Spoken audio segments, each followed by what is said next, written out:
Hello, I'm Pamela Aaralyn, and today we're going to be talking about spirit guides, what they are exactly, how to get their names, how to tap into them, how to really reach them and understand everything about them that could possibly be beneficial for you in your incarnation.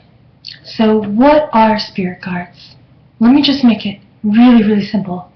You have dominant spirit guides and subdominant spirit guides. The dominant spirit guides are actually aspects of you. So, this is the fun part.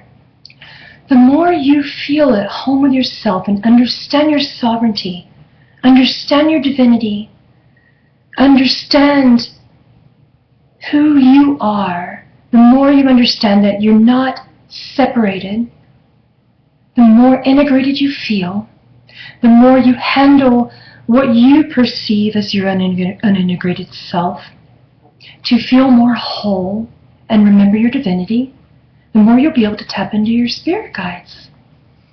So for the subdominant and dominant spirit guides, you have to understand a little bit more about who they are, how they get here, what their purpose is, and how to connect with them.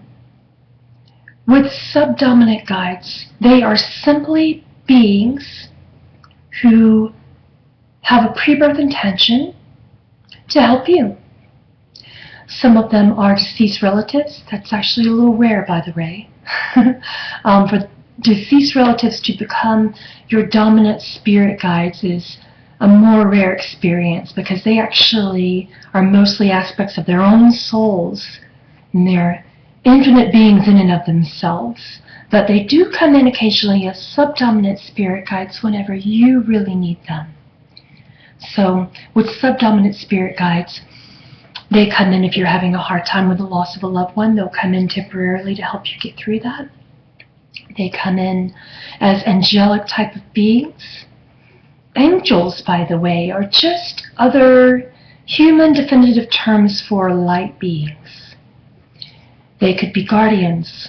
They're called watchers. Watchers come in specifically when you're going through very difficult life transitions.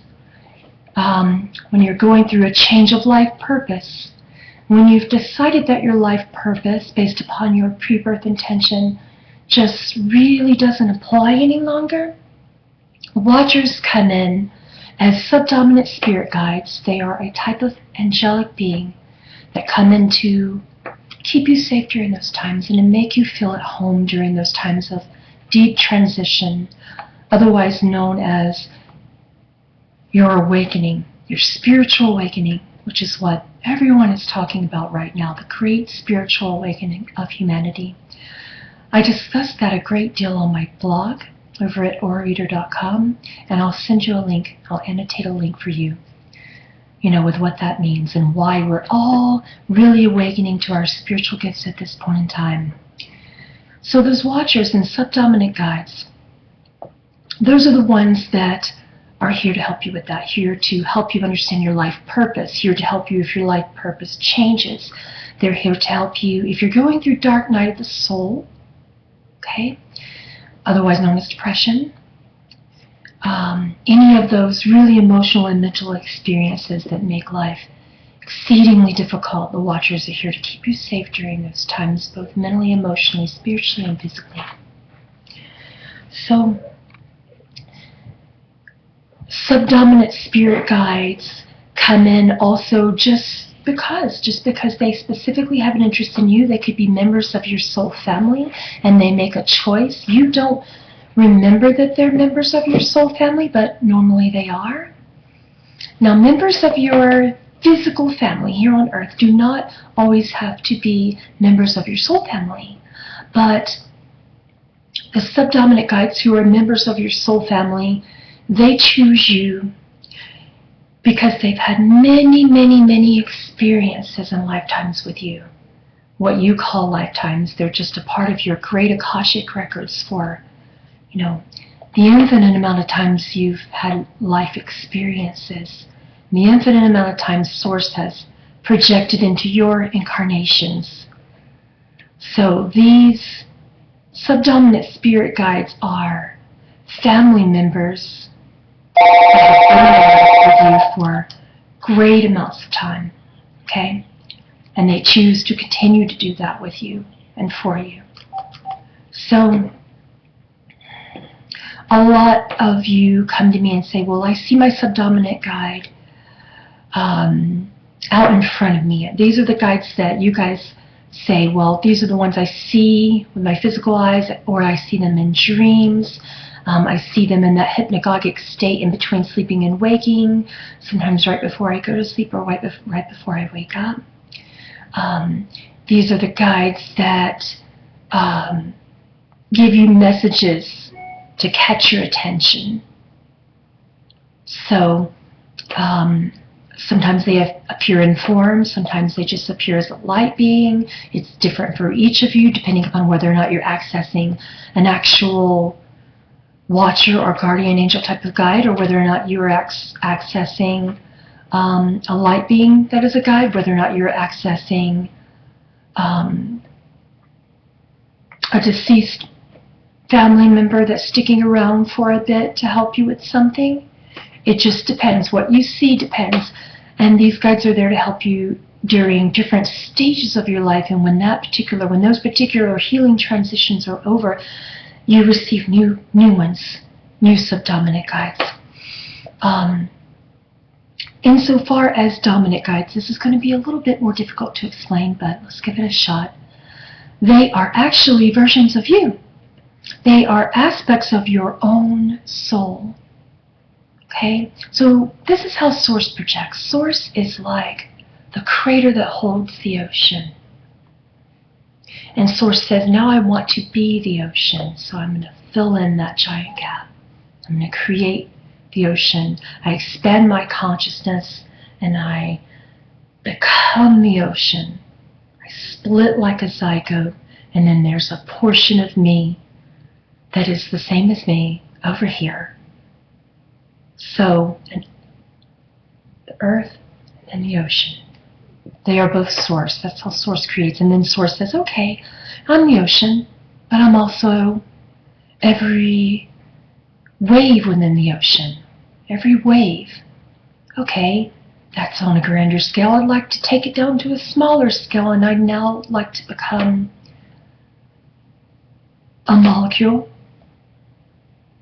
particle, all the way down to the very, very, very, very basis.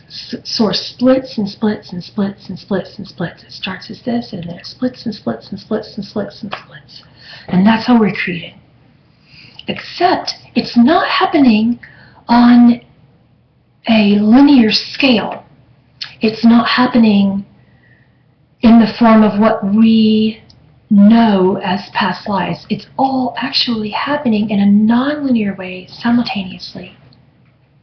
We just can't conceive of this in our human comprehension of logic, because every time Source splits, it creates something that we define as time. And the more Source splits, we perceive ourselves as being further away, and then that's what we call past lives. When it's actually all happening in this vast sense. Every time Source splits, we create definitions for that. That's why we create deities. That's why we create order. We've created this divine hierarchy of everything that we think exists. And we use those definitions for our own understanding of how Source creates and splits. So we have Source, then a split consciousness of Source, which we could perceive as a God.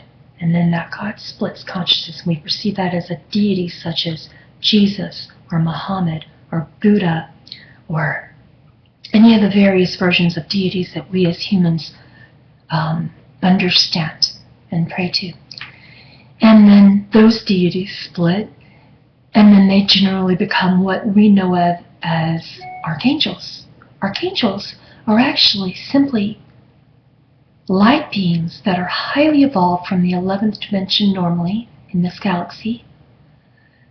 Okay, so they don't incarnate, they're simply light beings.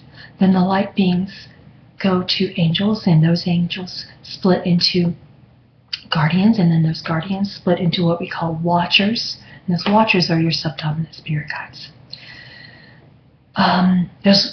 But Source also creates many other types of beings, many other types of extraterrestrial beings, and those extraterrestrial beings are our dominant spirit guides. Those extraterrestrial beings are other aspects of us. It's not another soul. This is you as the human, and these are your dominant spirit guides. Say you have 4, right? 4. Source is in all of them. Source has split and projected into all of them, and then simultaneously, all of those aspects of you, those dominant spirit guides, come into you simultaneously. They project into you. And that is what is called a soul braid. These aspects of Source come into your human existence at any particular point in time based upon your soul contracts, your pre-birth intentions, the lessons you're here to learn. Some of them come in as near-death experiences, and that's what we call walk-ins. All of those experiences are your dominant spirit guides coming in. Those aspects come into your human body and braid with the aspects of your human soul, and this is what I often call a soul braid. This is what that is. They are not, again, other souls. They are aspects of the same soul. They are aspects of your soul. This is how Source learns. Okay, so these aspects of you, say it could be 4 specific, or 5, or 6, or 3, or 2, doesn't matter how many. Aspects of these extraterrestrial beings, otherwise known as dominant spirit guides. Once you accept them and you understand what's going on, you have a spiritual awakening to your own sovereignty and to your own divinity, then you understand that these aspects are actually you. Therefore, when you begin to talk to your spirit guides and ask for answers from them, they come to you based upon what specific etheric gifts you have from your galactic origins. The etheric gifts and spiritual gifts will be different. If those aspects, those extraterrestrial beings, otherwise known as your dominant guides, who are braided, incarnate, come in and braid with your human soul, and that aspect of your human soul, if they come from a planet and they come from a race of extraterrestrials whose etheric spiritual gifts happen to be healing, then you also will happen to be a healer in this lifetime and to awaken to healing gifts. If they have clairvoyance, you too will begin to awaken to your clairvoyance. If they have empathy, you too will awaken to empathy. If they have telepathy or channeling, when you ask for messages from them, what you will hear them as and experience them as once you feel more integrated and whole, and the more enlightened and awakened you become, what you will eventually understand is that you don't need their names to connect to them. You can get them as you ask over time. The deal about these dominant spirit guides and aspects of you are that they are you. So when you come to an intuitive like me, and you come to an extrasensory luminary of any variety, and ask them what the names of your spirit guides are, it can be a little disempowering, because the journey is yours. While I can help you with that, generally, if your guides don't want me to help you with that because they want you to find out, which is quite often the case, they will give me the look and kind of go, you can't name someone else. It would be as if I had a child and I handed her to you and said, can you name her? It's your child. It's an aspect of you. It's a beautiful thing for you to discover their names. I did not discover the names of my dominant spirit guides until I was 39 years old. I had no idea. This is a specific technique that I went through that helped me discover their names. for my most dominant aspect of me and my dominant spirit guide, I simply waited until I was about to fall asleep, and this is a really great way to find the name. You wait until you get into that hypnagogic space in between sleeping and waking when you're just about asleep and you're just about there. And then you set your intent right then and there, quickly and clearly, and you say, I would like to meet with my dominant spirit guide during sleep, and I would like to find out their name. If that doesn't help, you can also add, and I would like to remember. If that doesn't help, you can also add in your intention, I would like for you to wake me up after you tell me. And they will wake you up too. They really will. But I was asked to be shown who she was, not just to be given her name. I was asked to be shown what she looked like and her name. So I got incredibly creative, and when I fell asleep that night after I'd set that intention to see her and to know her name, I was sleeping, and as you guys know, when you're sleeping, it's really not sleep. It's really you in a different dimension, connecting with your guides, connecting with other aspects of you, remembering your own divinity. So I was sleeping, and I said, I'd like to see who my dominant guide is. I'd like to know her name, and I'd like to see what she looks like. And my subdominant guide showed up, who I see quite regularly, so I recognized him. He pulled out a body-length mirror, and he put the mirror in front of me. And I looked. I was looking at myself in the mirror, and I saw her. So when I saw her, then I began to say, okay, what's the name? And he said, all the names that people keep calling you when you're asleep. And people kept saying and calling me when I was asleep, and when I was astral traveling, they kept calling me Kali. How are you, Kali? How's Earth, Kali? How's everything going on, Kali? And I said, I don't know what you're talking about, I'm Pamela. And they said, oh yeah, you're human, you is Pamela, that's true, but you're also Kali. And it helped me once I saw the vision of myself, that aspect of myself that was projecting into me, exactly who I was. And you can do the exact same thing. Ask to be shown. Envision, as you're falling asleep, envision a body-length mirror in front of your being. And envision you looking at you. Look straight into the mirror and envision this. This really clearly sets the intent right before you go to sleep. Look in the mirror. And then imagine looking straight back at yourself and say, what is my name? And that is how you get your dominant spirit guide's name. It will come clearly. You will wake up with a name that you probably have never heard before, that may even be difficult to put to English. However, you will get the name of your dominant spirit guides in this way. Keep doing it. And the fun thing is, if you don't get it right away, or if you do get it but you just seem to forget, which is often the case, they are telling you but you're forgetting because you don't quite know how to remember, you will get the name in various ways when you awaken. If you keep asking when you awaken, even though you may not remember, if you keep being shown in very synchronistic ways different names and you don't know why you keep getting those names and it just keeps coming like it's, well, not different names but the same name. I apologize for that.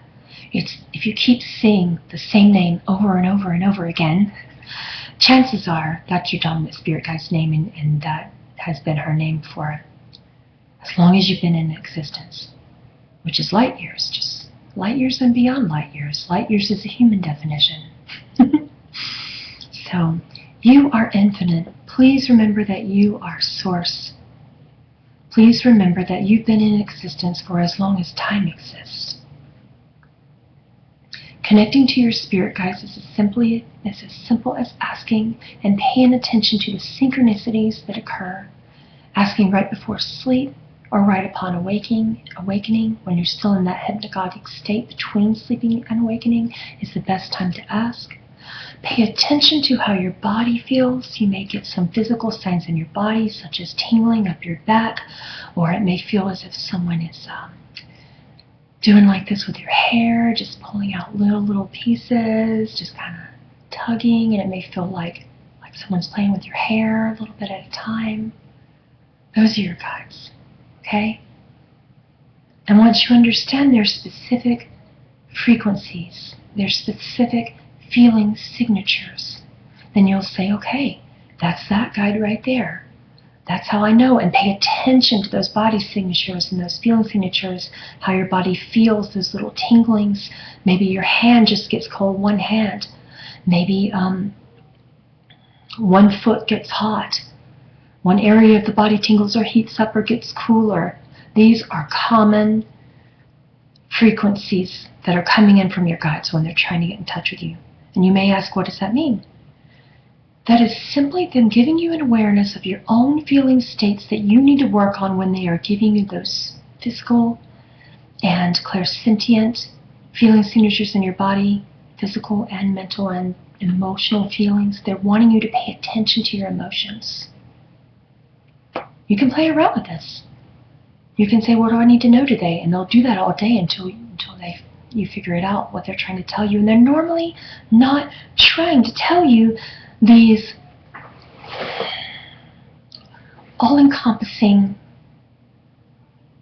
profound things. They're trying to get you to connect in here. They're trying to get you to feel you.